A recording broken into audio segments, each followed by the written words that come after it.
Alright, we have a stream, we have a connection. Welcome, welcome. Hello, everybody.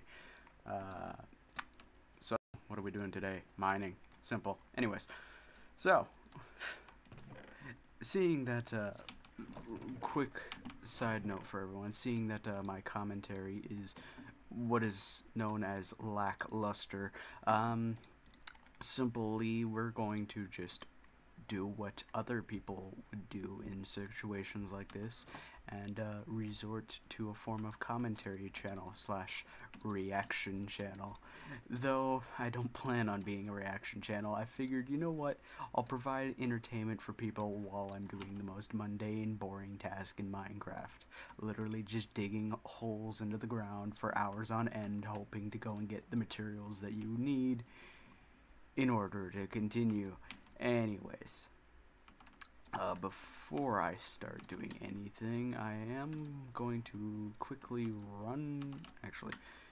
quickly look for any bone meal. If there's any, yep, bones. Okay, so we're gonna take these bones, quickly go up to the near surface, my near surface base thing. Go over to the farm, go and grab a whole bunch of wheat, make it into bread. That way I have a supply of food. I mean, technically it's a supply of bread, yes, but food nonetheless, for while I'm doing this, because this is going to take a while, and I don't think 26 bread is going to be enough to satiate any amount of hunger that I may endure during this, especially if I'm going at this for quite a while. So let's reconcile that by going to the surface. Hello, gold. Gold near base versus gold far away. Alright, so I've been I'll let you all know, last week I did plan to stream. I believe it was on Thursday. Yeah, Thursday. I planned on streaming, didn't, decided to just sleep. So there's that, but at least this week I do plan on doing 2 streams, because luckily so far I've got another day off, except today wasn't a day off. Yesterday was my day off, and yesterday I planned to stream, but I didn't, because that's just how I roll. It's like me could do something versus me not doing something, but I'm doing something now. That is bashing plants with plant matter. Seed. Are you not entertained? Is this not entertaining? Come on. This is peak performance of entertainment right here. I knocked down that torch. Yes, I did. There we go. Alright, let's quickly plant this and ignore it, because likely the chunks are not going to be rendered in, and these plants are likely not going to grow much at all, but it doesn't matter, because then I don't have to replant it the next time I come back anyways.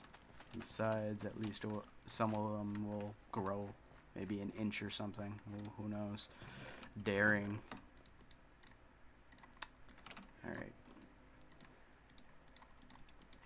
So we're gonna quickly make as much out of it as we can. Yeah, I think 49 is more than enough. And if I need extra, I've got the berries that are near the mining camp that I've got set up. So there you go, there you go. Alright, so let's get to it, shall we? Yes, yes. So, what is my plan for entertainment for everyone, seeing that talking to a computer through a microphone for a virtual audience that is in no way able to communicate back to you at all? Looks over to chat. So, what would be good entertainment? Well, there is a thing called YouTube, and YouTube can provide you with some entertainment here and there where you might be entertained. And seeing that I love TF2, and TF2 is kind of one of the main games that I brought back when I decided, you know what, I'm actually gonna kind of my first time being like, yeah, no, I'm gonna try YouTube again, I decided, you know what, I'm gonna play TF2. So, what am I going to go and give you all entertainment on top of my entertainment of? Oh, it's called Lazy Purple's how-to series. Well, how it feels. Did I say how-to? I need to double check something. Hold on. Hold on.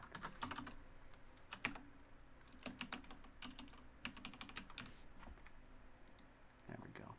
Mistakes were never made. Mistakes were never made. Anyways. Mistakes were never made. Silence. But, yeah, now I figured, you know what, I'll let Lazy Purple's How It Feels series play in kind of the background a little bit as entertainment for everyone. Let me double check to make sure this is a good, yeah, this is a good ratio. Good enough, I guess. As good as it can be. So, yeah. Oh, hey, look at that. A tree literally just grew. Wonderful. Anyways, let's grab a bucket of water. And then literally we're just going to start the video. You all are going to be able to watch it. And at moments I might pause it, talk for a moment. I might comment on some of the things in the video because it's a good series and there are some things I might want to talk about for a brief moment. Who knows? Nevertheless, let's begin. Medic! Doc! Come on, man! Medic! Medic!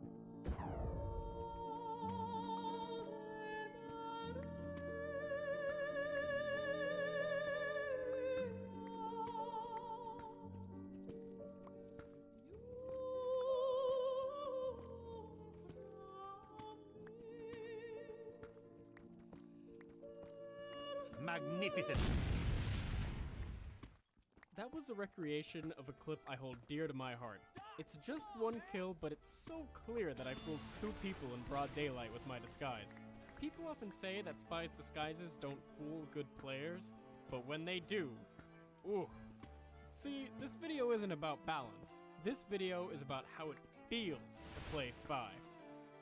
Let me say first that almost all of these clips are from competitive lobbies with experienced players. Everyone in these clips knows how spy works, but that doesn't stop me from fooling them. I should also say that I'm not the best spy. Sometimes I just die? But that's not the point. Why do people play spy? If you ask me, it's because you get to feel like a sneaky motherfucker. Nothing compares to the feeling of hiding in plain sight. Here, I'm pretending to be a sniper keeping an eye on the choke point. This engineer looks right at me and then proceeds to backpedal into my loving arms. Everyone back to the base, partner. In this next clip, I pass up a free backstab on the enemy sniper. The engineer and medic see that I could have killed Sniper if I was a spy, which completely clears me of suspicion. I then go on to backstab the medic while he's healing me, which honestly might be one of the best feelings in TF2. Yeah, see, after you backstab, you tend to be in a lot of trouble. So what do? First, you say no. No. Then, you get out of there. But really, it's hard to articulate the excitement and mind games of escaping invisibly. There's a visceral feeling of being chased and vulnerable which you can't really feel without playing the game.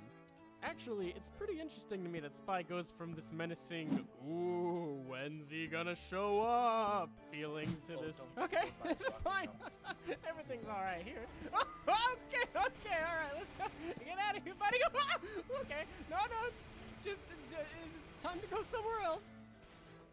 Alright, okay, alright, now's my time to shine. Bang! This soldier has no idea where I went. Oh yeah, spy chick over there, I'm sure you'll find me. What an idiot. Being invisible certainly doesn't make you invincible, and sometimes it requires perfect movement to get out of situations.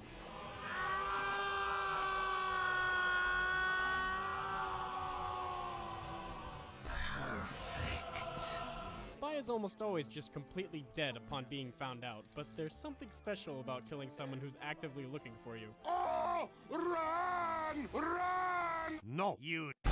Here's a quick tip. You see this spot? There's something special about this architecture. As a spy, if you can find a slightly elevated platform, hide next to it. Don't believe me? Watch these clips. Alright, in this clip, it's painfully obvious that I'm a spy, but it takes this medic a second to figure it out. I try to escape, but then this guy, I'm disguised as this guy. How did he manage to get ahead of me? No matter how many times I watch it, I just can't understand how he materializes in front of me. But I digress. This medic starts owning me, so I make my getaway. I find my little spot, and he proceeds to check almost every inch of space around me, except where I actually am. It's almost as if there's something in his brain preventing him from checking this one little spot, this 1 square foot of space. Still don't believe me? I get into a little trouble here, and boom, I'm gone. Never to be seen again. Here, I pick the demo, and then I take my opportunity to gun down the medic. I should be dead as dirt, but this spot just never lets me down.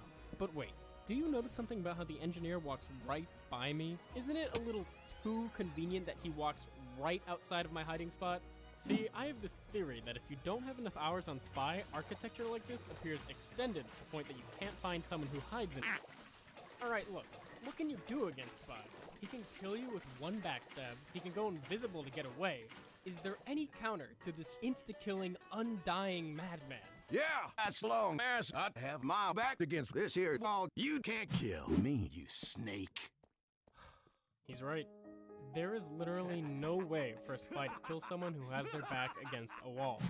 Spy is just a walking gimmick. He's completely nullified by simple... That's right, Spy can headshot people. Characters that rely on headshots often attract players who think they're better than everyone else. And when you pick Spy, I am the spy. you're basically announcing to the entire server that you think you're smarter than everyone else. So when you combine that with the ability to headshot, you create a mass of pretension so dense that it can cause a singularity. Excellent. Bazinga. Anyone who's played any kind of support class, whether it's a healer or something specialized like the Spy, knows how good it feels to punish an overconfident combat class that assumes you're defenseless. The Ambassador is perfect for this and can cause some really embarrassing deaths. No, God! I really hope they revert the nerfs on this gun because it felt pretty balanced to me. No, God, please, no! No! So, the Spy can backstab you. He can escape invisibly. He can headshot you. Is there any way to stop this monster? There is one way, but you might not be happy to hear it. Hey, spy! Oh, please, just... I am the spy. That's right. In order to balance the Spy's powerful abilities, Valve programmed a never-before-seen voice chat system into Team Fortress 2. If you open voice chat and say, "Ah, Heavy, there is a spy behind you," the enemy spy will mysteriously die within the next 5 seconds, and no one knows why. How could this happen to me? Now I know, people don't communicate in pubs, but there's another trick you may have heard of. May I make a suggestion? Run. No, you! Just turn around. Good players are always looking for something to do. When they're not in combat, their priorities look something like don't get backstabbed, don't get headshot. Murder! When the fighting starts though, it looks more like shoot gun, dodge bullets, say thanks after every kill. Thank you! And this is Spy's time to strike. In this clip, the enemy team sent their medic, heavy, and demo to take control of Bathhouse. There's no way I'd be able to take him out on my own, but my soldier, who isn't even really a threat to the enemy combo, provides the slightest distraction, which is enough for me to make a play. Spy heavily relies on his team to make distractions, making him more of a team player than most people realize.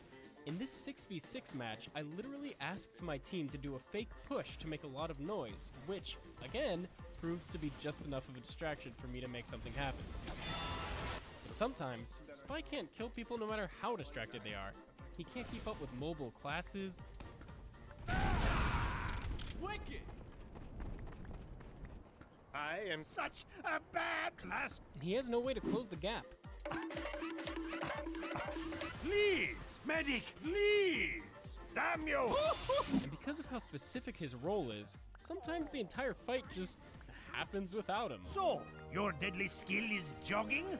Mine is murdering people. What? But I am the spy.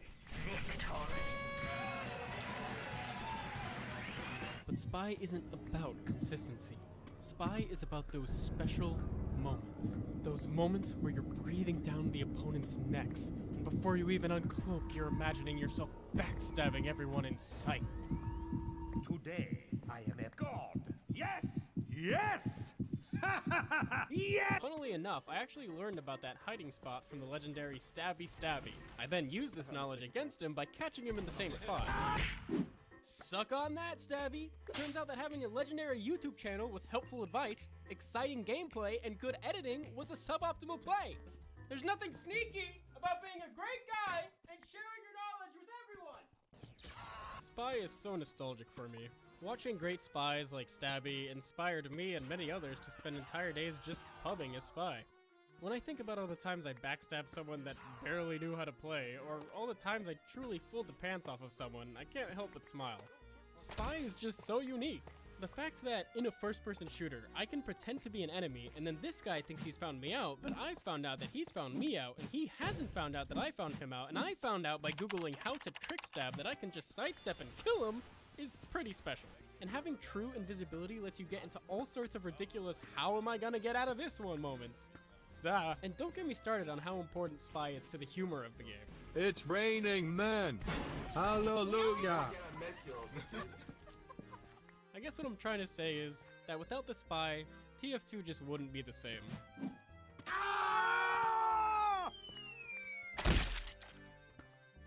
Hey guys, thanks for watching, and please subscribe if you haven't already. Just wanted to update you guys and say that I'm no longer threatened by the California fires, which is great. Thanks so much for all the well wishes, and thanks to all of you on my Discord server for this amazing fan art. I hope you guys enjoyed the holidays and have a happy new year.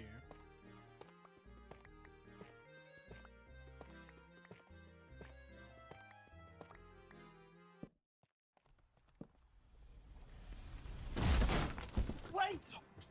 Did you download Grammarly?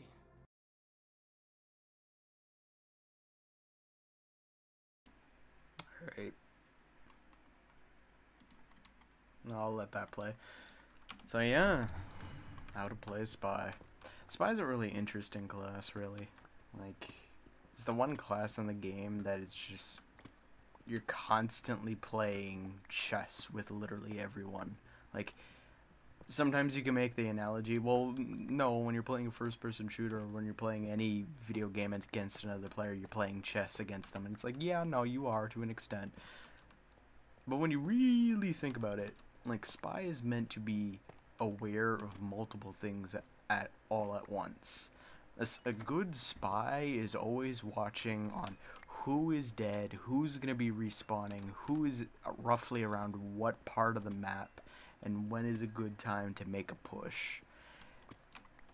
And it's just, it is fascinating to watch, because like there's two types of spies, really. There's those who just kind of go in and go for it. If they succeed, they succeed. If they don't succeed, well, they just respawn and try again. But then you've got the spies that are literally just like paying attention to every little detail that's going on around them, and are literally able to mimic and act out almost anything going on around them, like to blend in with the environment they're in, so to just try to make themselves not be noticed by the enemy team. It's really interesting to watch. Like, out of all the classes, like, I know I main sniper and I love sniper, but when you really think about it, like, a spy is actually the most interesting class when it comes to Team Fortress, mainly because of the fact that you are literally in a game against every single player, even your own team. Like, there can be moments where your own team is doing something that completely messes you up as a spy. And I'll admit, there have been moments where I've messed up my spy, like the spies on my team before, but when that happens, if I'm able to, I'm going to try to at least give them a chance to get out alive. Like, I'll say it for what it is. Like, if you notice a spy in your team, and he's actually like, okay, he could probably make a play if I help bait, try to help bait or give them a chance. Like, always kind of try to pay attention to what your spies are doing. Your snipers on your team, you don't really need to pay attention to that much, because they're going to be in the back lines like 90% of the time anyways. So So it doesn't particularly matter what they're doing. If they hit their shots, they hit their shots. If they don't hit their shots, then you'll be able to know pretty easily. But yeah, no. Really, Spy is just super interesting to watch when it comes to other people playing them.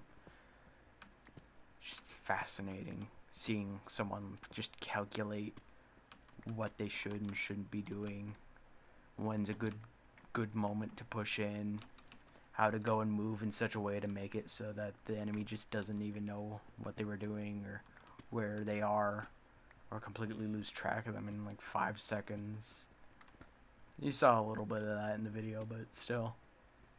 Alright, well, the next one is set up and ready to go. The next one is how it feels to play Scout. Fast Boy TF2. Here we go.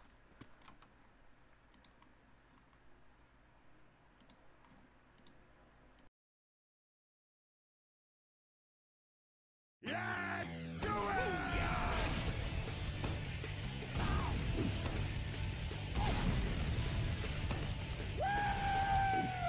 Oh, that's fine. That's the way you do it! Move it, lads! Real nice effort, Chucklehead. I don't think I saw that one coming. Demo man, Yo, heads up. I cannot see. Soldier, go. Damn it! Oh, what's up? I cannot move. My head. Attaboy. Come to daddy. Bang.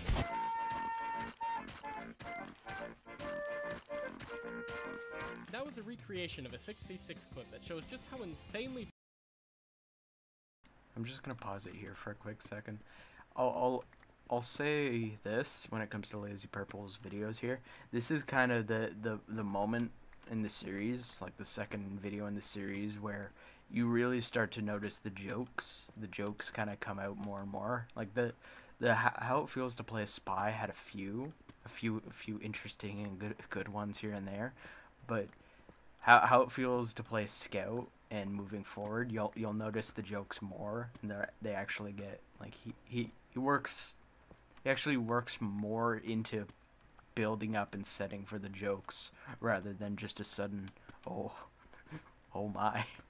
I mean, he still has the sudden oh my, but still you notice the videos for Lazy Purple, and they're really nicely well done nicely.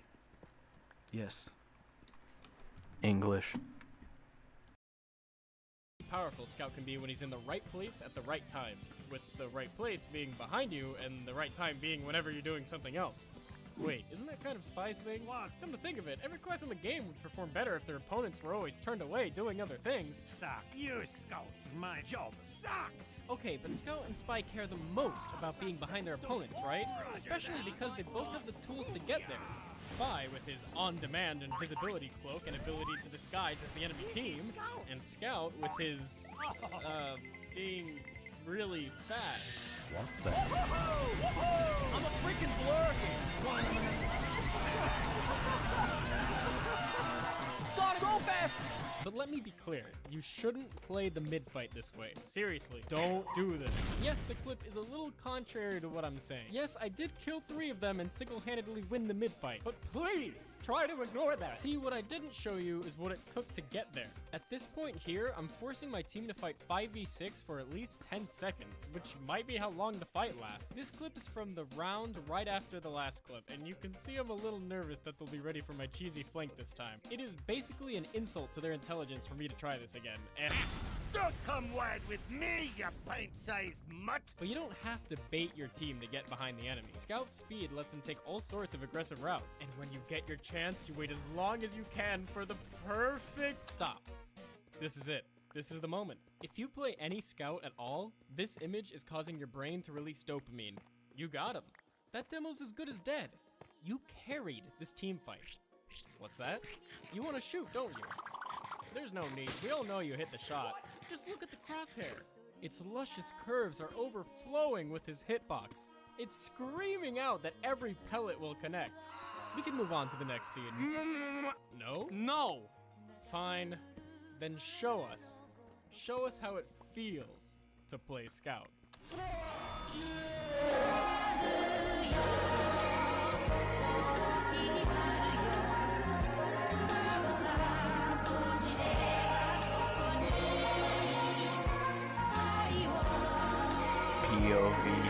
What is dopamine rush?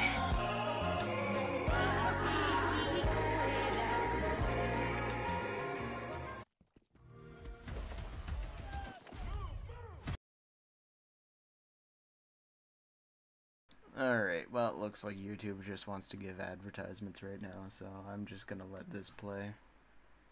I can't tell if there's more than one. There might be. YouTube likes to be doing that lately.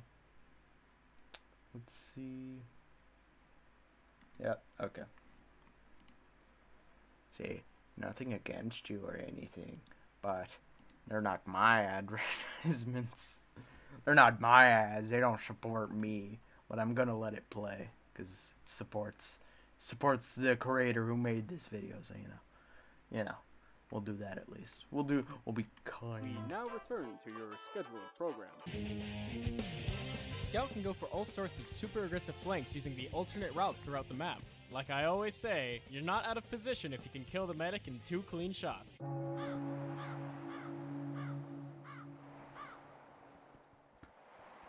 But really, there's nothing better than 2-shotting the enemy medic and announcing to your team, "Yes, I got their med down. But I'm supposed to say that that's my line. I killed the medic. That was gonna be like my one social interaction for the day." I'm kind of painting the wrong picture here though. You don't need to be behind people to be effective as Scout. In fact, he is without a doubt one of the most powerful head-to-head combat classes in the game. In this clip, my team got pushed back to second, so I start capping middle to make space. This is the opposite of being sneaky. I am basically announcing, "Attention blue team, I am on the middle point and prepared to engage in fisticuffs galore at your discretion." Ah, jeez. You would think that there's no way I get out of this one, but... Ah, you screwed up now. If you can't hit Scout, but he hits you, eventually, well, you look pretty dumb. And if Scout can kill you before he even touches the ground, well, those are tough beans. Looks like another close call for our hero with only... Oh, heck, another guy! How are you missing these shots? I only have 2 health! Oh my god, it's a home run, ladies and gentlemen! That's something that I love about being the ultimate life form. No matter how low my health is, I can still destroy my enemies. Farewell. I found you, Faker. Chaos control! Wow, he's fast. I'll show you my true power. No way! How pathetic. The difference between a soldier with 3 health and the ultimate life form with 3 health is enormous. Scout can take that 3 health to the finish line, whereas slower classes are easy pickings. I was the only one who survived this team fight, but I'm used to being alone. It suits me. Whether it's 3 health or 200, I'm an unstoppable force. Huh?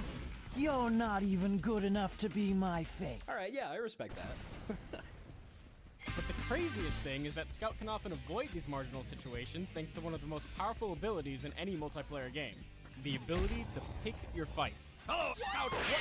Come on, man! What did I say? It shouldn't come as a surprise that Scout's most powerful trait is his speed, but it is surprising just how many ways a 33% increase in speed changes the way Scout interacts with the game. What, Mama? What wasn't born fast?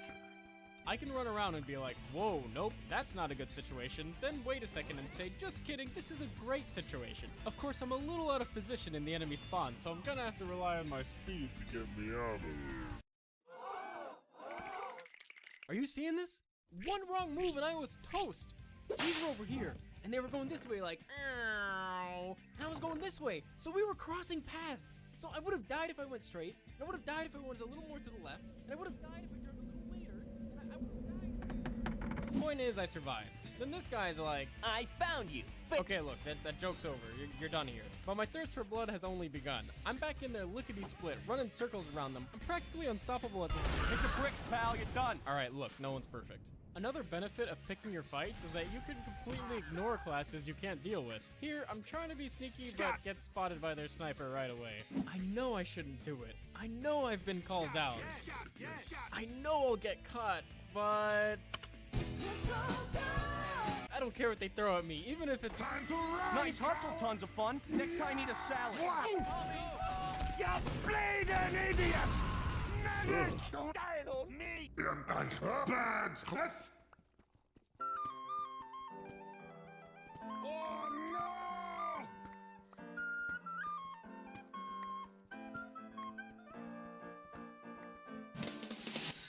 Sometimes your only responsibility is to go fast. You may be a lean, mean killing machine, but you win the game of TF2 by capturing the objective, and boy... It only took one whole, I don't know, let's say 11-minute video and a second 11-minute video that only went to 7 minutes and 30 seconds to eventually find Diamond. Oh, this is why strip mining is long and tedious. This is actually the exact reason why people go and say, yeah, I did a little off camera mining, because they don't want you to suffer through this. Boy, are you equipped to capture that objective. With your speedy little legs and double capture rate, you can single-handedly win some games on your own. Come on. My team. Fuck. And it's not uncommon that you're the only... It do be like this. It do be like this, don't it? Don't it? It do be like this. Oh, there we go. Okay. Okay, at least two. At least two out of that. The world don't bend us over that badly, at least. Only one that can save the game by reaching the objective. Keep it moving, guys.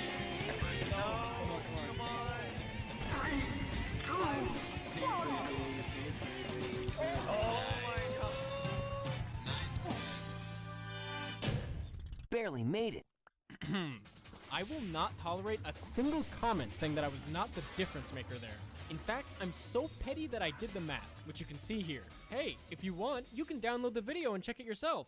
You won't, but you could.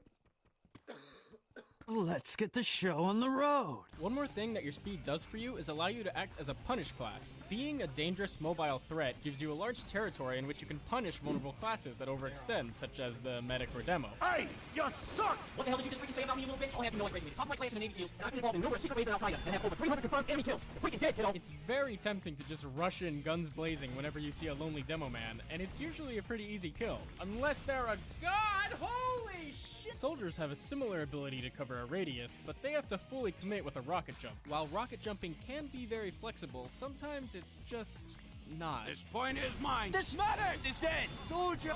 Damn it, Scout is a holy. And if you listen closely, the entire world is your territory. Medic 670. Medic 670. Medic 670. Should I take off here? I'll be around the corner. The dispenser goes here! Oh, hey! Yeah, gotcha! Incoming! Oh, no, gun can fire an inch burst!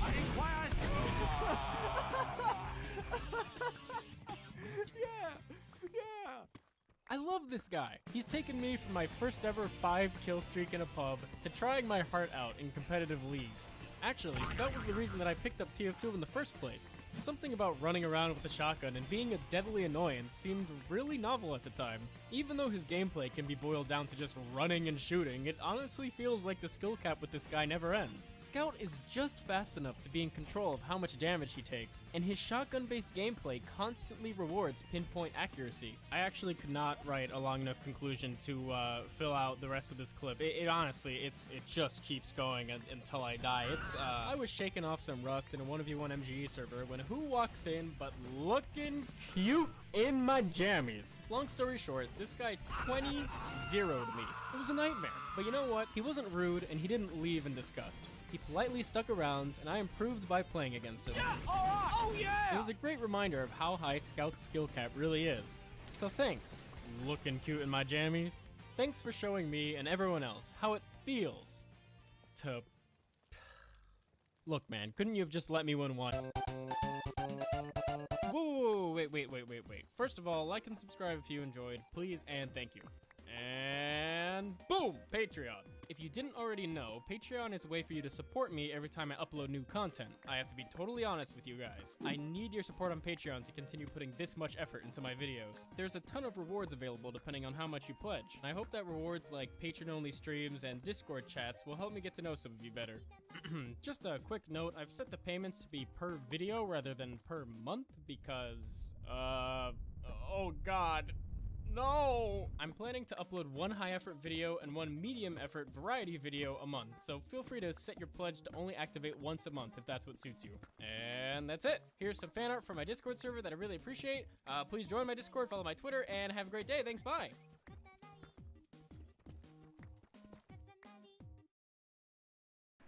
So yeah, how it feels to play Scout. Really, it's creators like that is like, yeah, no, that's good content right there. High amount of effort put into it. Sometimes not the exact reward that they expected, but hey, is really nice. Is good. Is entertaining. It's fun. Anyways. So yeah, no, I don't know. If you're interested in his kind of content and you feel like slapping money at a creator, there you go. There's a creator for you. Lazy Purple. Go slap money in his face. He's I think no. I was thinking of another person who made another series. I can't remember what Lazy Purple's working on now. He's been working on other stuff though, because the How It Feels series is complete. So yeah, but there's that. So let's go and set up for the next one. We've got another advertisement. Alright, looks like we're going to be sitting here for a minute, probably 2 minutes. Alright, folks. Don't worry about it. But while we're sitting here, I might as well go and talk to you guys about some stuff. Recently, I went to FanCon in Toronto not too long ago. For those of you who are looking at the date of this video / stream, and in case if you're not, right now it is the what is it? August 30th, 2022, which on the 15th was the start of FanCon, which is kind of like well, it is a comic book convention, but a comic book / gaming / whatever all types of things convention that was in Toronto just a little bit ago, and it's a yearly thing, I guess, which I didn't know about it until my one friend Nick was like, hey, you want to go to a convention again? And I'm like, sure. We went to a convention in Toronto last time when we first met not too long after we met and all that, so let's go to another convention. And he's like, hey, you want to go to a bar afterwards? Perhaps. We'll see how it goes. And the convention was awesome. We walked around, we had fun, saw a whole bunch of different art and whatnot. He got some things, I got some things, I got some toys, stuff like that. And even at one point, I think it was Ragnarok on, no, not Ragnarok. I can't remember it. It was a PlayStation game, but yeah, there was a little PlayStation Sony type thing going on, and they were letting people play games like the 2 different Assassin's Creed games, and then one of them was one of their new games that recently came out. I think Valhalla, is it? I don't know. It's a Viking game. Nevertheless, it's a Viking game. Viking go swim in boat, pillage, kill. Yes. But yeah, I was playing that, though I didn't really get to do a whole lot. I messed around with the combat a little bit, got to fight, I think, 2-3 enemies maybe. But for the most part, I was kind of left at a point in the game with a whole bunch of dialogue. So literally whoever played before me was like, ha ha ha, whoever's going to have to play from this point forward is literally stuck with a whole bunch of dialogue if they play any bit of the campaign. But let's be honest here, that's literally any video game ever. It's always going to have a whole bunch of dialogue in the campaign.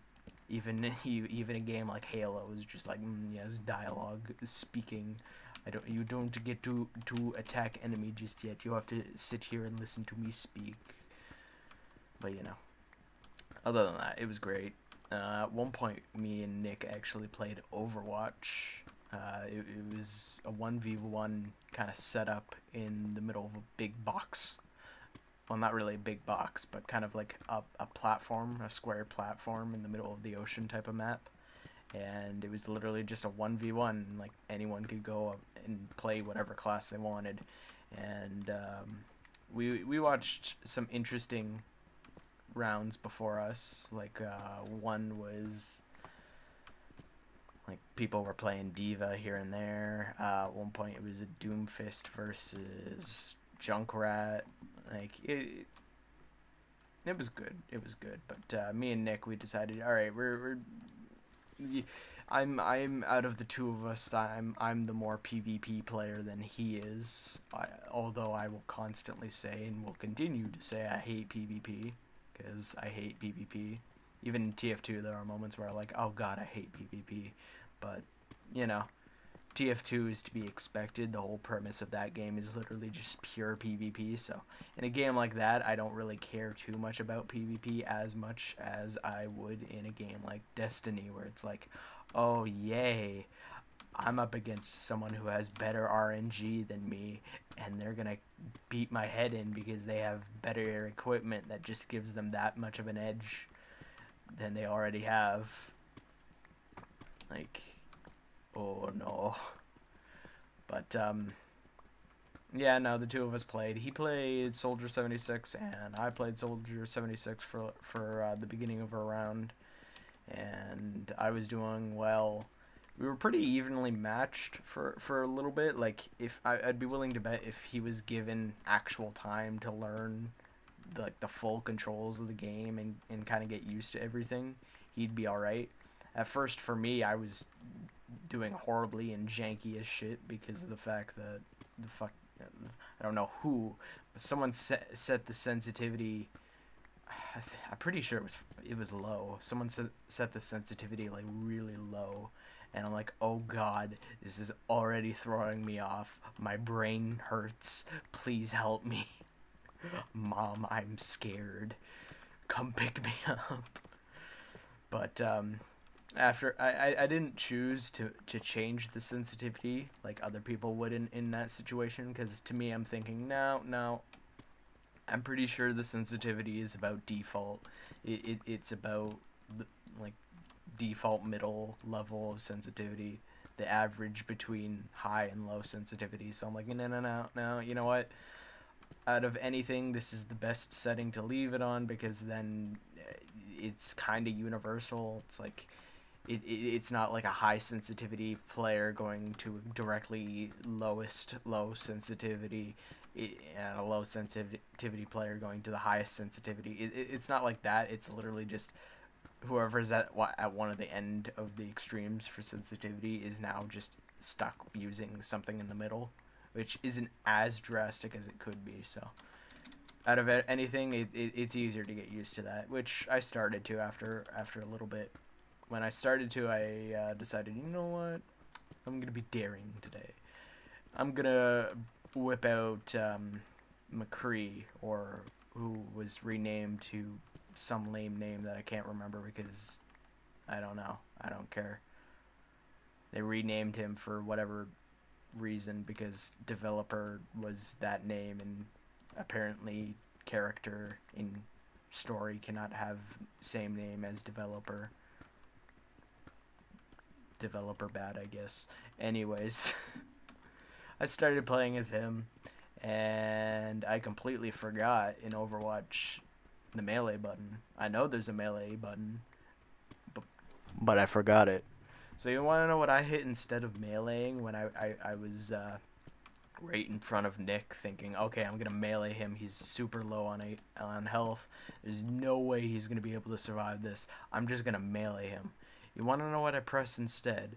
I press Q. For those of you who don't know, I'm pretty sure Q is use your ultimate, which at the time is Deadeye, which is what you have when you use McCree, gunslinging man. So,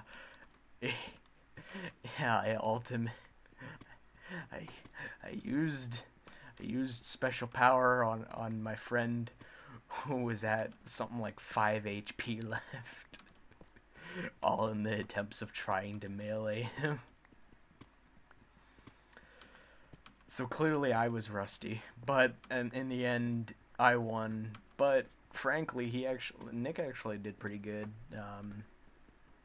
Total damage wise, I think I had 3,200, I believe, and then he had 2,800, I think. So like literally a difference of about 400 or so, maybe 500 at most, maybe.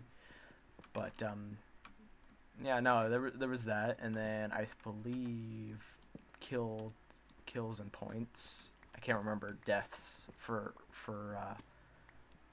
well, no, points for whoever would be deaths. But yeah, I got 15 kills, and then he got 9 kills. So frankly, not a bad ratio, not a bad ratio.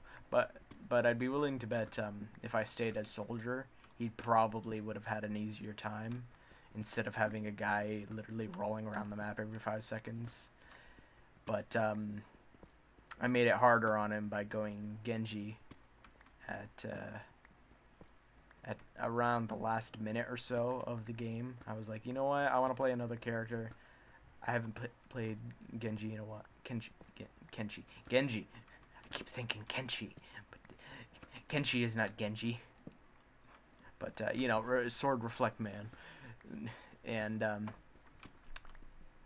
don't really feel like I was doing well as Genji, because Nick picked up real fast on what he does and the ability and on like reflecting things at people. I mean, there was at one point where I was able to reflect a rocket at him, but that was because when you play TF2 and you play the pyro, you kind of have to just sit there and wait for someone to go and shoot the rocket at you.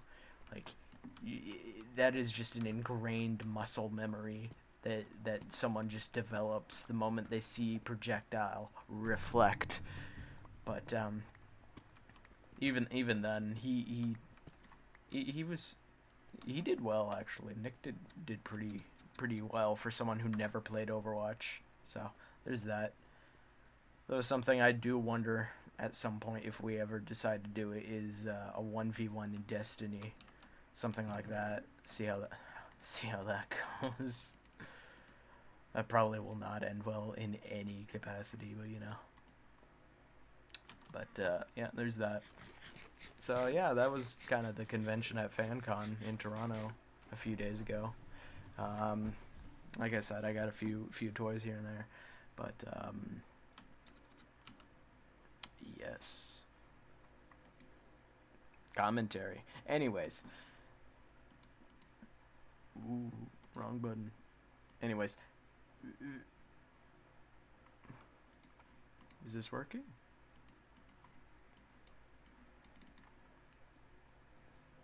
Do I have to reset this? I have to reset this. There we go. There we go. There we go. Video. The next video is ready. It's how it feels to play heavy. So let's go watch that, shall we? Let's see how it feels to play Russian Fat Man. Yes, yes.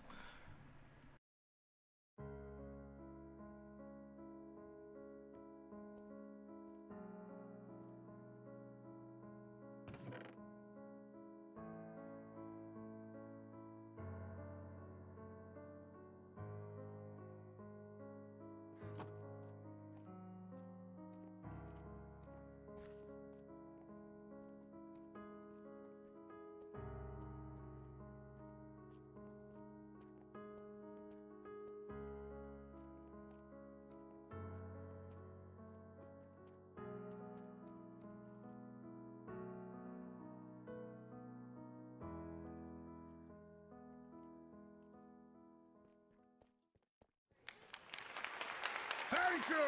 Thank you! Life is pain! That was a recreation of a competitive heavy clip showcasing the raw power of this big Russian boy. As the slowest class in the game, Heavy truly struggles to outposition his opponents. Because of this, many Heavy mains live for the moments where you just say, fuck it, and blindly jump around a corner into the enemy team. Oh no! These moments are so gratifying, and if you stopped watching this video right now, don't, you'd think that Heavy is the best class in the game. But oh boy, you'd be wrong.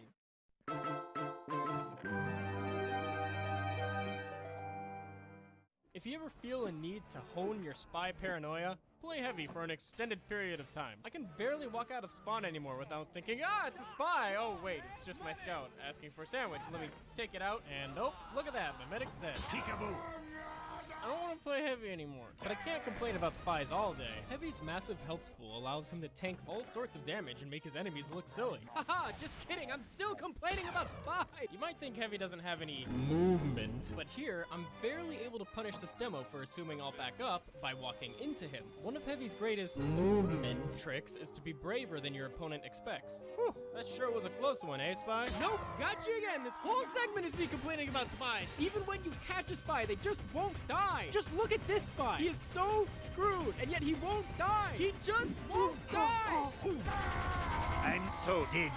Despite all my complaining, I've really improved at countering spies. So all you spy mates better watch out. I'm out to get ya. Cease your insistence. It's such a delight when you punish a spy for blipping out of their invisibility for even a second. I hope it's not too upsetting for you spy mates when this happens. After all, it's all in good fun.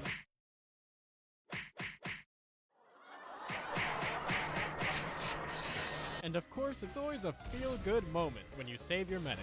Not this time, Spy. Embrace your hand. And what could be funnier than a spy just messing up entirely? I'm coming for you. Oh no. I couldn't succeed at what I'm doing.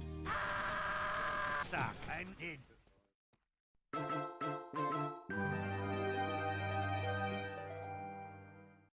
Again, if you want to build a healthy sense of, oh god, I could be shot in the face at any moment if I'm not careful and every moment of life is a blessing, Heavy is your guy. Here, you can see me brawling it out on the point when I suddenly get the overwhelming premonition that I'm about to be shot in the face. I crouch in anticipation, but boom, just a second too late because of the way lag works. That's right, meet me at land, Muffin Man. I mean, I get it, right? Sniper counter is heavy, but some snipers just take it too far, man. This guy headshots me and then tries his luck again. Yeah, don't hurt yourself trying.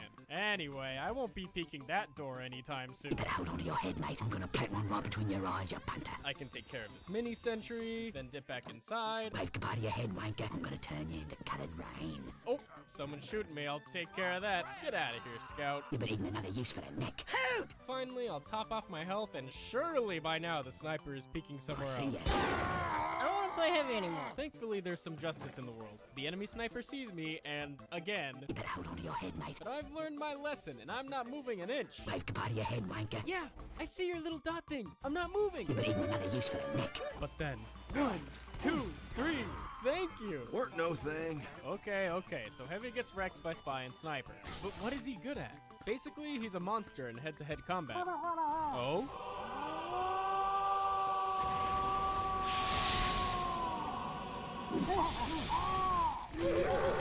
Don't do that. Don't just rush Heavy without a plan. That's what he wants. Here's an excellent example of what not to do. Hey guys, there's a Heavy at our cliff. Don't worry, Pyro. He's no match for me. Oh, ye gods, no! Don't worry, soldier. Not to worry. I've got this under control. All of you are babies. Who sent all these babies? Oh, I am dead. My entire team is babies. Hey, you. Me? Yes, you, lad. I'm here to teach you how to position yourself against a Heavy. Thanks, mate. Okay. This is not a good position to be in against a Heavy. Yeah, that seems about right. No worries. This is also not a good position to be in against a Heavy. Thanks for the practice. Let's see what you've learned. Is this A, not a good position to be in against a Heavy, or B, a good position to be in against a Heavy? You're making this so easy. Hey? Look, you have to treat every corner like there's a heavy or pyro right around it. You can't just open a door and be like, hey, what's going on in here? Or else you're gonna get your team ripped apart one by one. Mowing down unprepared opponents is Heavy's thing, man. It's what makes him so fun to play. Screaming Eagles! Well, that was not the plan. All these moments where you just delete overconfident enemies from the video game are so rewarding. Oh, 1 health left. Time to take a sandwich out of my pocket and eat it. I've been wearing these pants for 3 days. That's right. After a long day of shredding bad guys, it's nice to just take it easy and grab a bite out of your... Oh no.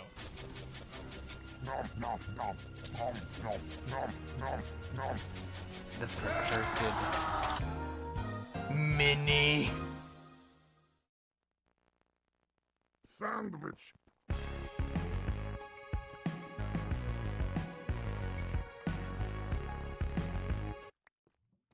It's hard to imagine life without the sandwich. Heavy takes so much damage all the time that he absolutely needs a way to recharge without going to health kits. Come on, Heavy. Alright, quick side note about the sandwich. The lunchbox item for Heavy, lunchbox items are actually pretty useful in many different circumstances, but overall, like, if you're the type of player who's like, oh yeah, no, I want to try to support my team best I can, but I really want to, like, be a tank, I really want to be like a heavy hitter, or I really want to do, like, be able to dish out a large amount of damage. Heavy is actually a pretty good choice. Like, Heavy is a very good choice for, like, the type of player who wants to be a team player, but also who wants to be maybe like a heavy hitter, obviously heavy, or you literally just want to focus on like pure unrivaled defense, like something like that. Heavy's your man. Heavy is your man. And the different lunchbox items that Heavy can provide are also very beneficial. For instance, for me, I tend to always run the Delocus bar. Not just because I have a strange one, but because the Delocus bar gives Heavy an extra 50 health. That is a Heavy who goes from 300 HP to 350. Pretty useful. Pretty useful. That's got some uses here and there. You're able to survive a little more damage if you're going up against another Heavy who has the exact same minigun as you, who is obviously the same amount of distance away from you as you are to them. You're more likely, so long as your tracking is good, more likely to actually survive that encounter with a lot more HP than the other guy would, obviously. It's obviously a matter of preference. For me, a lot of the time, I tend to die a lot more often than I get a chance to actually use my lunchbox item.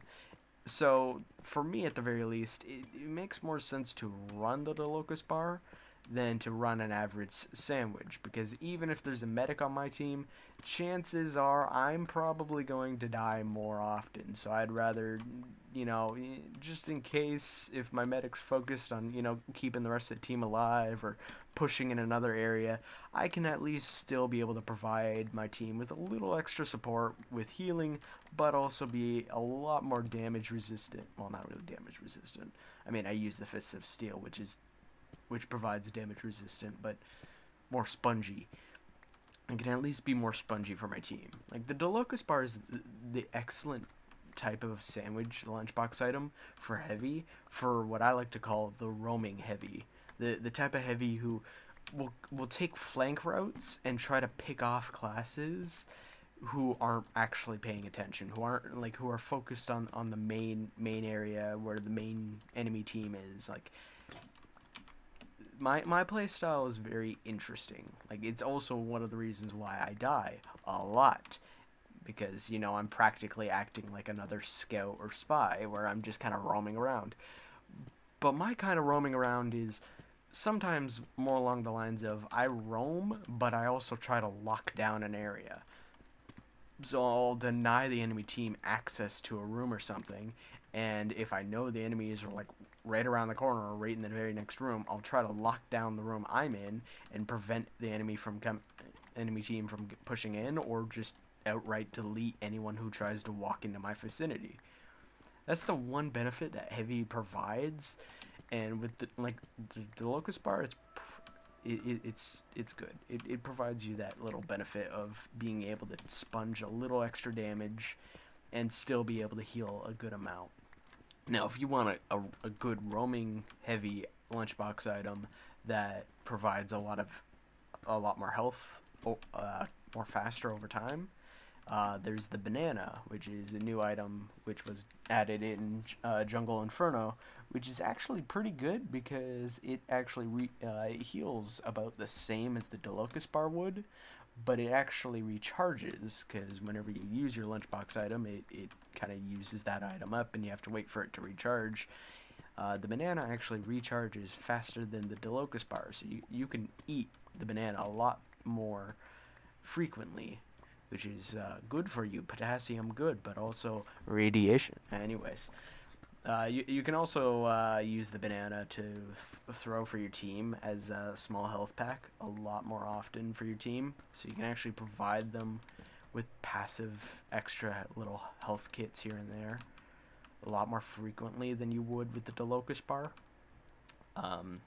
For me, I've ran the banana a few times. The banana is very useful, but the banana is really the only kind of lunchbox item you want to use if you have a team who's actually kind of sitting around you. Like, if your team is actually using you as a focal point of pushing and holding, then the banana and the sandwich are actually two lunchbox items that are really good, because you can definitely make a difference with the sandwich when you're a heavy. But unless you're like that type of player who's lucky or is just very good with situations and whatnot and is able to get away, this normal sandwich isn't really the best kind of choice. So that's kind of the reason why I go with Delocus, and I might go banana if I'm like with a team who's really able to like hold or is using me as a focal point. But frankly, other than that, I'd recommend always rely on your engineer. Like, no matter what game mode you are playing, you should play always, when you're playing TF2, always rely and put your focal point on the engineer on your team. Defend the engineer, keep his buildings up as long as possible. If you help the engineer out and keep his buildings up, he will help you in the long run so much more than a heavy would. Hell, even a medic at times, he'll help you out even more than a medic can sometimes. I mean, a medic will be able to like reduce overall enemy damage and heal and stuff like that, and negate whatever damage was done to you. Also, I think there's like an opening like right over here or something. Yeah. Oh, hello there. But the engineer provides a lot more. The engineer is able to heal, sure, with the dispenser, and you're only really able to heal in a very tight radius.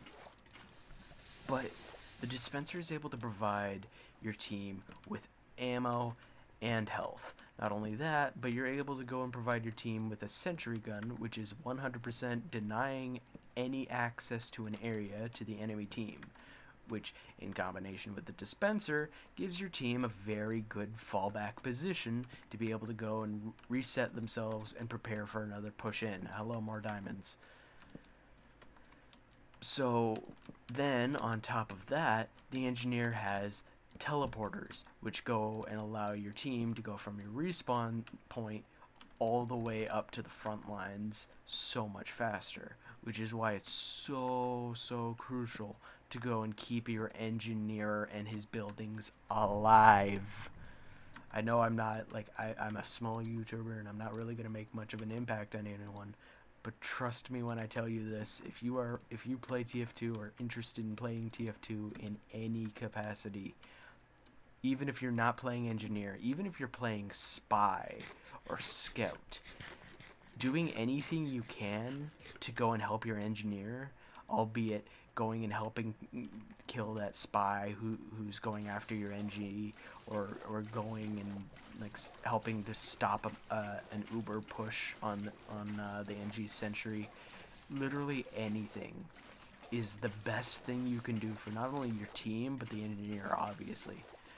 But your team will succeed your team has such a higher chance of succeeding if you help keep the engineer alive. Just trust me when I tell you that, because the engineer, like I said, is able to provide a means of instant teleportation to the front lines, meaning it takes less time for your teammate who died to get back to the very area where he was killed and be able to dish out damage sooner than your enemy would. Than, you know, not having a teleporter. And he's able to go and provide a perfect fallback position for those moments where you're like, okay, we've tried to push in, but we're not really able to push in. We did good, but we need a moment to regain our health and ammo. Like, engineer is perfect, man. So, yeah, there's my quick side point is yeah, because I'll say this: a lot of people talk about like the different lunchbox items, and you should be focusing, if you're gonna use a lunchbox item. I mean, like everyone's gonna say you should always use lunchbox items, and even I'm gonna say, yeah, no, you should always use lunchbox items, but you shouldn't use lunchbox items under the instance of, oh, I'm going to act like a second medic, or I'm going to act like a dispenser for health. No, you should use a lunchbox item primarily under your tool belt on what's going to assist you the most. What's going to help make you more effective, not only for your team, but for your enjoyment, for your gameplay. I mean, if you're the type of player who enjoys going and you know, giving lunchbox items to players and kind of acting as that, you know, health dispenser, then cool. That's what you enjoy. That's what you want to do. You want to help your team out that way. There you go. To me, your play style feels more along the lines of the defensive heavy, where you're like you're not really mainly focusing on pushing. You're mainly focusing on just holding whatever ground your team does get and helping your team get back up and helping them get back to the front sooner. For me, I like to roam no matter what class I play, so I'm a lot more likely to just run to Locust or maybe Banana. But yeah, that's kind of my thoughts on some of that. Anyway. Why can't you eat your sandwich underwater? You're about to die! Of course, eating your sandwich is always a gamble since it makes you stand still for so long. How could this happen to me? I made my mistakes. Got nowhere to run. Bullshit. But sometimes it's nice to just take a minute and watch things unfold. This here point's ours now. And besides, you'd be surprised how much the sandwich actually heals you in a pinch. Honey dog! Yeah! I'm going to saw through your bones! I have plans for you. No! Yes. Hello, yes. You might not have known that you can give your sandwich to other players. If you didn't, don't worry. Your teammates would have told you. You give me sandwich? You give me sandwich? You give me sandwich? Hey, G, would you make me a sandwich? But you know, sometimes it's nice to be there for someone in need. Where are you? Right. Oh, here you go. I eat your sandwiches! I eat them all! Wow! Scout, grab it! Heavy feeling bad. Let me tell you something. If Heavy could build his own teleporters, he'd be 200% better. What? Heavy plus teleporters equals a superior class.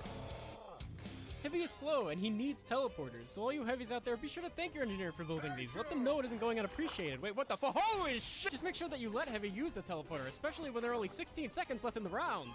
Oh, you took the teleporter. I mean, I guess it was our demo. Oh, it's a level 1. The control point is being contested. Heavy's got some problems, alright? All his strengths and weaknesses come together to form one glaring issue. If you're winning, it's great. If you're losing, ugh. Let me see if I can illustrate this. Can you guess which Heavy wins this fight? How about this one? And this one? Think it over. It's me! I win! I always win.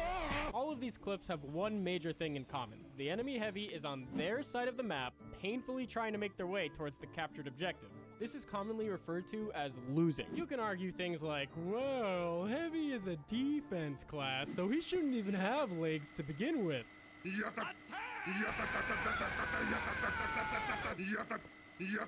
But the point is that there's no question which one of us is going to win in these heavy duels. There's one last thing that really needs saying.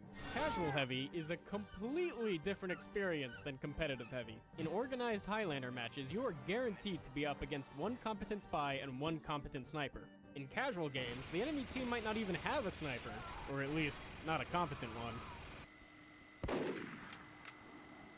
While gathering clips for this video, I went 35-1 in a casual game. This is not a sign of how powerful Heavy is, it's a sign of how hard he punishes casual players. I know that most of my viewers just play TF2 casually, and that's fine, but I think it's more interesting to talk about the classes in a competitive setting, with experienced players that know how to counter you, because, in that setting, you're gonna learn the limitations of your class real quick.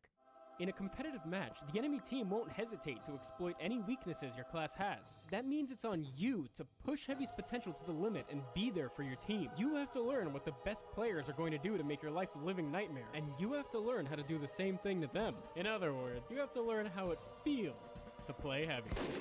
Hello, and thank you for watching. This video would not have been possible without my amazing patrons on Patreon. It's been so great chatting with my patrons in my Discord server, and I'm going to be doing a patron-only stream tomorrow, as well as after every big video project. If you can't join me on Patreon, don't worry about it, but feel free to join my Discord server in the description. Believe me when I say that it's been a pleasure to make this video for you, and I hope to see you next time. Enlisted is the free, brand new online World War II shooter. Command a squad of soldiers and participate in legendary battles of the Second World War. Right now, you can join the invasion of Normandy, Battle of Moscow, and the Battle of Berlin, including the storming of Hitler's bunker. In Enlisted, you lead several unique soldiers that you can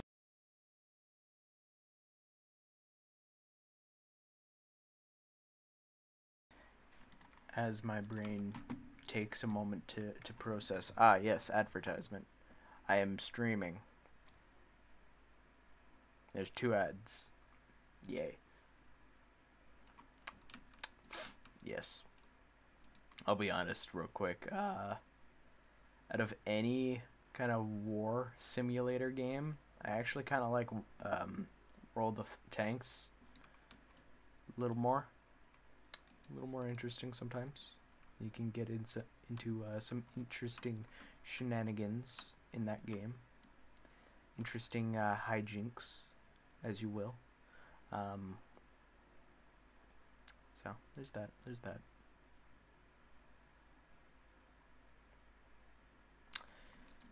Oh, this is gonna be a while.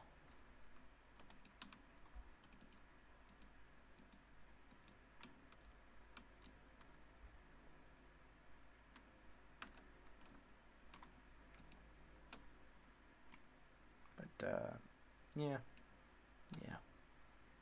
That's just my preference. But in all honesty, I don't really play much of either. I did play I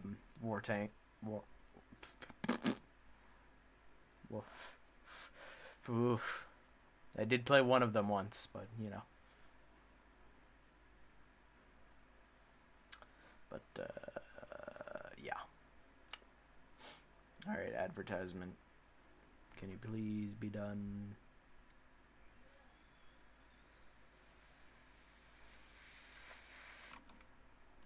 Alright. Next video. How it feels to play soldier.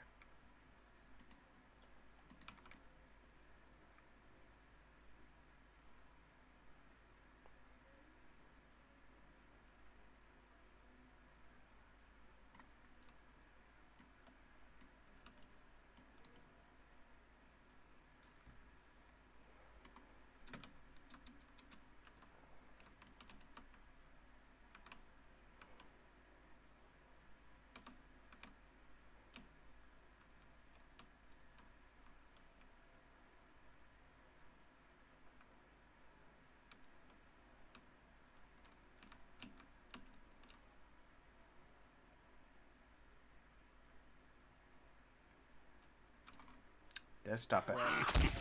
I didn't realize. Streamer. Here, we'll restart this. We'll restart this. Here we go.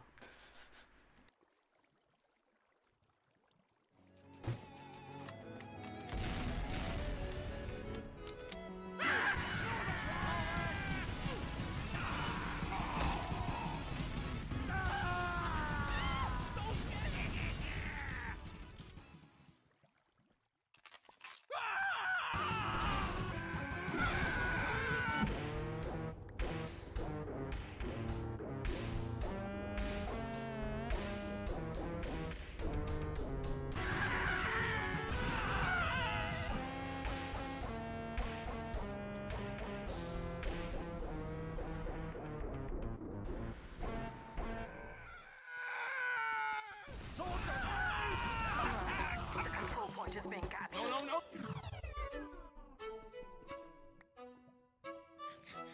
You failed. What? Ah, crap. It's perfect. Oh man, I am gonna die.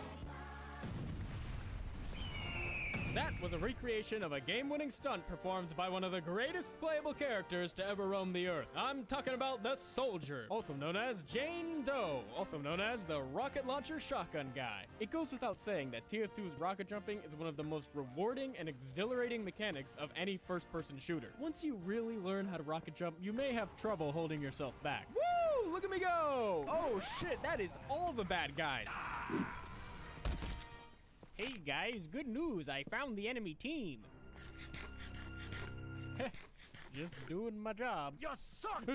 Alright, okay, I learned my lesson. Just because I can rocket jump doesn't mean I should. In this clip here, my entire team is dead. Soldier, defends the point! Alright, time to play it safe. Or I could do a really fast rocket jump. Do not do it! Do not even think about it! This is definitely what my team would have wanted me to do. I can't see shit! Now, if you were some kind of European, you might have thought that I threw this game by not being there to defend the final point. Thankfully, like all Americans, I am a direct descendant of George Washington. Flanking the enemy is in my blood. Soldier!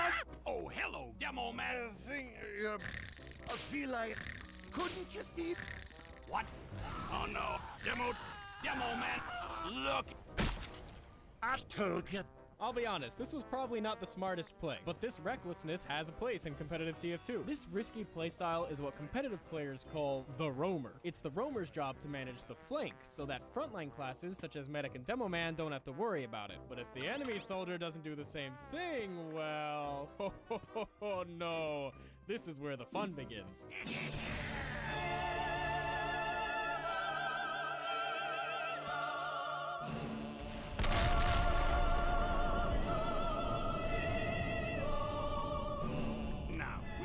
Sons of bitches.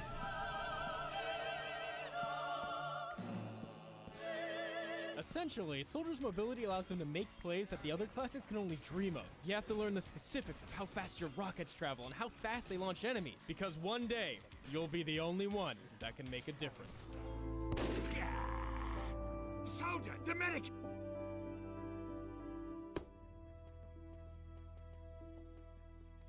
I am ready.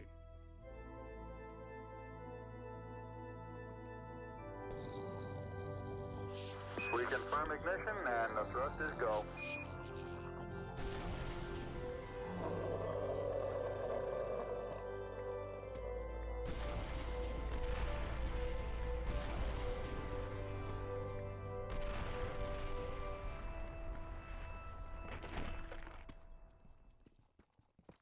Medic down!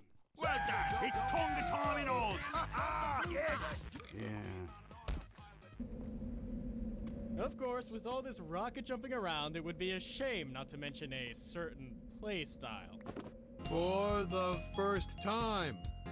Just about 10:30. For the first time.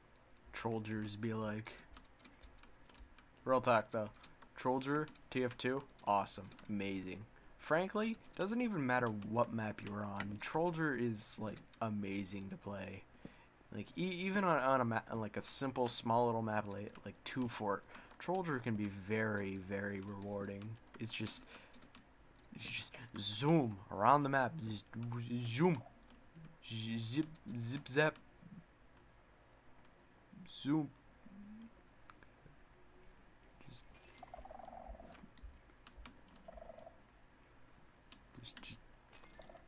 destroy. No risks. I don't care. I don't care. No risks.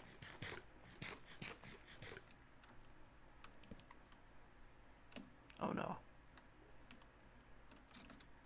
Oh no.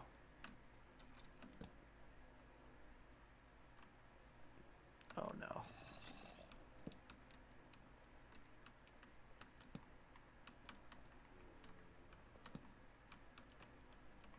thought that was a diamond for a moment.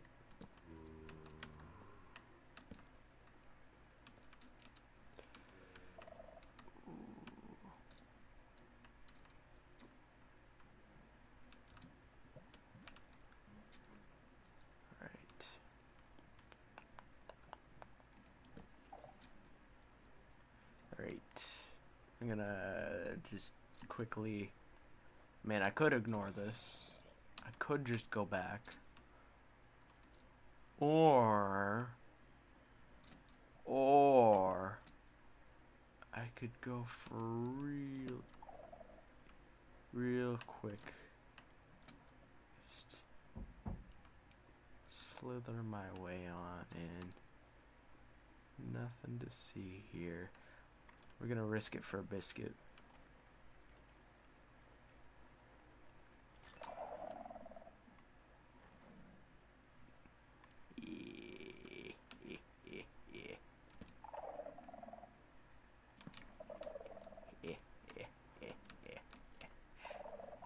Alright, let's get out of here. Let's get out of here. Let's go. Time to run. No more risking. No more risking. Back to work. Back to work. But yeah, no. Trollger is actually very fun to play. Like if you like fast-paced game, well, Trollger is very interesting to interesting play style to play. Because you're literally just zipping around the map, just like, yes, allow me to casually go and push the limits of this video game's engine, and just see how far I can push this thing. But yeah, let's just see it for ourselves. Yeah. Time in his story. It's gonna start raining men. It's raining men. Hallelujah. It's raining men. Amen. I'm gonna go out. I'm gonna let myself get absolutely soaking wet. It's raining men. Hallelujah. It's raining men. Every specimen. I'm going for the medic. Guys, just hold on. Trust me. Got him! Yes! Oh my god! You failed! Yes! Alright. Maybe I shouldn't be playing Trollger in competitive lobbies. But have I mentioned how good rocket jumping is? Might as well call this video How It Feels to Rocket Jump, because that's all it's gonna be about. We're about to lose, but I'm not worried because I know how to jump with rockets. I tell my team, don't worry about it, I'll touch the point and go on to... I would forget you! What? Are we still here? Just a sutter? Okay, so you might die while rocket jumping, but trust me, it only happens like 80% of the time. As long as you don't jump into any of these guys, you'll be alright. Now, at this point, you may have to use your brain, and I know what you're thinking. But lazy, I am playing Soldier specifically to avoid doing this one thing. But just watch how easy it is. I stay out of sight until I hear that this heavy unrevs his gun. As soon as I hear that, I tightly airstrafe into a wall jump so that enemies like this pyro don't have time to react to me. After all that, I get behind enemy lines, force their medic to use Uber, and die anyway thanks to a slight miscalculation. Thankfully, you're not always just dive bombing into the enemy. Sometimes you've got to hold your ground and show the enemy who owns this point. I have crippling depression.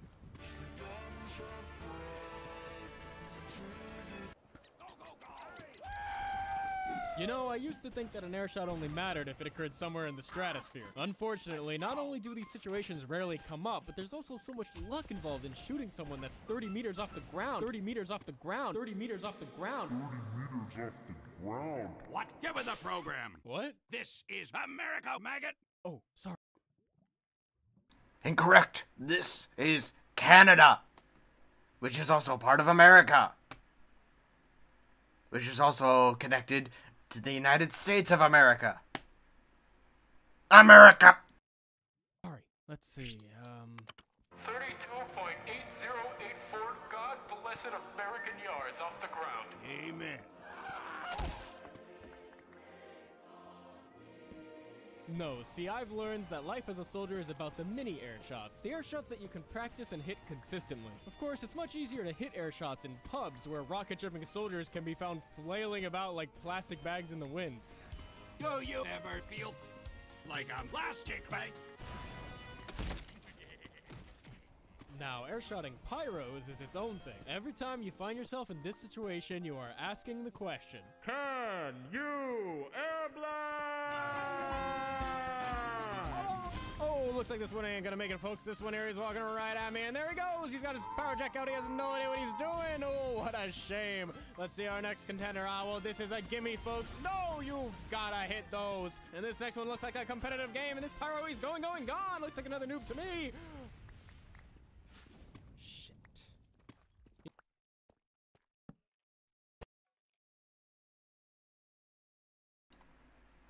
Miss me with that. Miss me. We let the advertisements play, but we ain't playing it on stream. I don't know why. I don't know why I don't want it to play on stream, but I don't want it to play on stream. This is a 2-minute and 30-second advertisement. Bruh. Bruh. Bruh. YouTube's becoming more and more TV-like. Except it's worse. Except it's worse. Because instead of like you getting like a solid 10 minutes of video, half the time you're unlucky and get like maybe 5 minutes of video, and then all of a sudden, yes, 2-3 ads, and here we go. And like your advertisement to watch ratio might seem better on YouTube, but in the long term, this is just worse. This is just worse, especially in combination of like going and starting a new video and the occasional time where hello, especially in the occasional time when you just you're literally just put into the middle of an advertisement right at the end of a video, right at the end, right at the very end. Oh wow. Oh.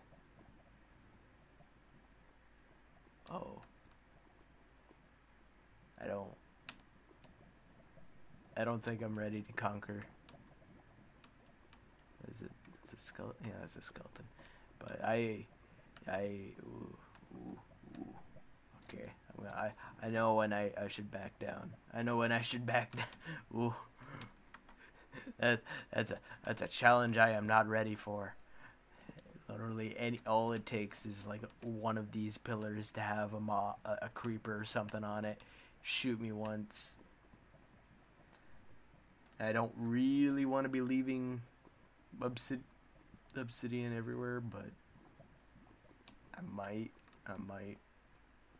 I'll deal with it later. Alright. This is an interesting little game. Oh, a guy gets brought back to life. Oh, wow. Anyways.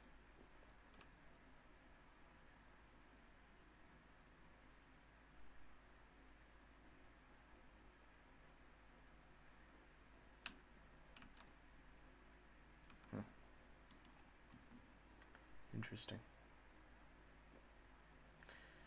And we get okay, the second advertisement's very, very, very short. Alright, so let's get this ready then. Alright, let's continue watching how it feels to play soldier. No. Gotcha. Ah, looks like another noob to me. There we go. Shit. You know, you've got to give it to those pyros. When they get you, they get you.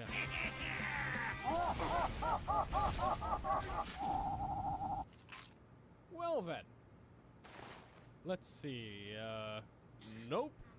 Look, I know I shouldn't shoot rockets at the pyro mains, but I can't help it! When I see a pyro, I don't see a class that can reflect rockets, I see a class that can absorb rockets. Like 1, 2, and 3! Oh, I love direct hits. If only there was a weapon built for this purpose! I love using the direct hit rocket launcher. It destroys mini sentries in one rocket and kills scouts just as fast. In fact, let me ask you something. Is your control point infested with disgusting enemy scouts?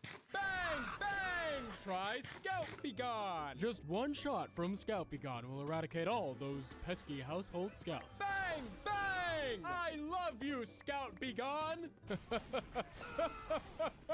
Go ahead, build a mini-sentry, I dare you. Of course, you lose the luxury of splash damage, and without splash damage, I wouldn't be getting kills like these. Ha! You can't hit what ain't there. Soldier, no! I'm dead! But you know what? Forget labels. What you might call cheap and easy splash damage, I call... He's gonna call it something very specific, but for me, I think tactical. Splash damage is beautiful. It's beautiful to watch, especially when you're going and shooting at an engineer, and all you hear is a bunch of binging sounds, like your hit sounds. You just hear a whole bunch of it all at once, because you know you just hit a sentry that had like a medic or something around it, or a dispenser that had like 8 other players sitting around it for some reason. It's beautiful to hear. Just ding ding ding ding ding. Oh, well, it's not ding ding ding ding, but it's all in one go. Ding. It's just dopamine to the brain. Splash damage is beautiful.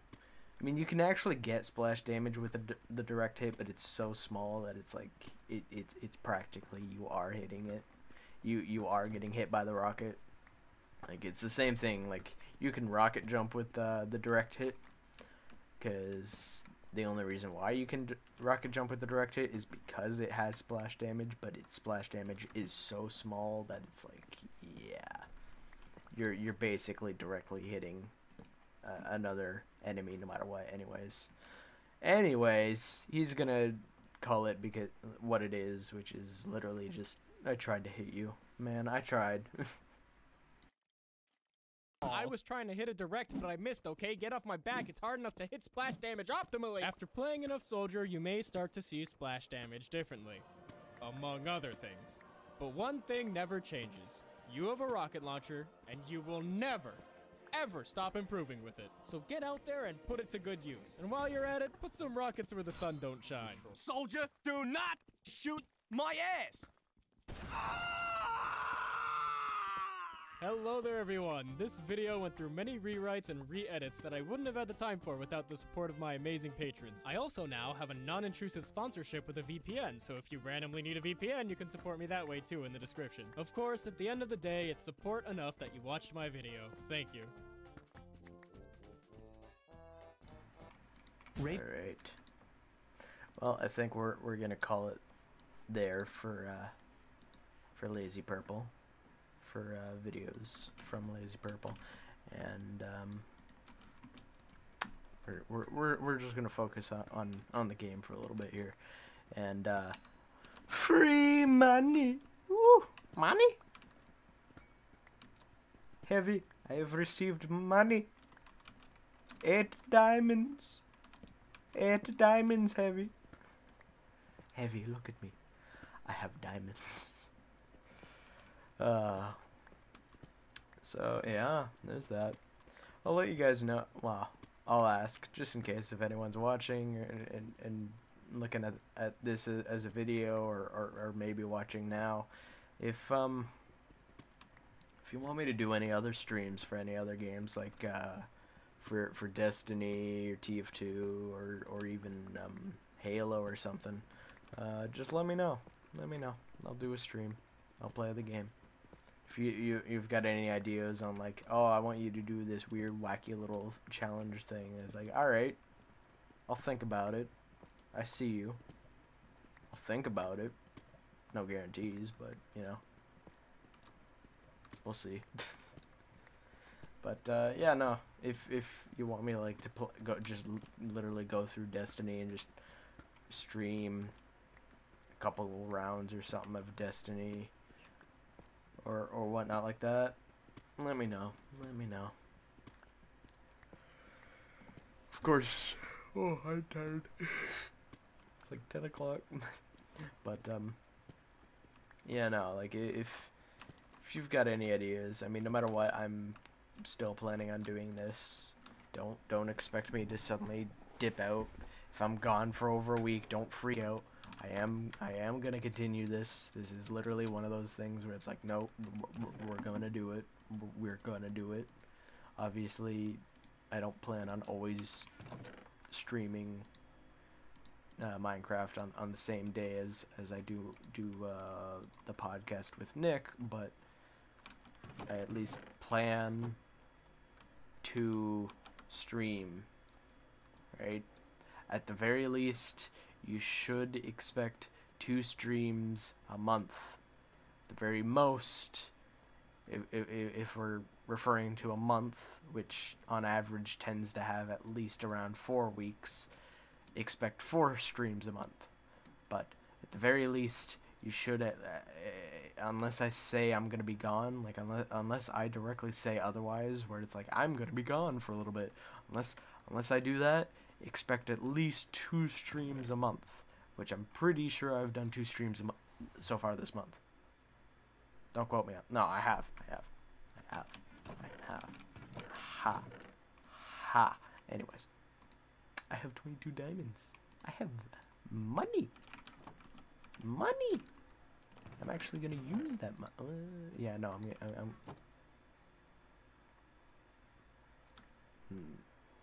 do I?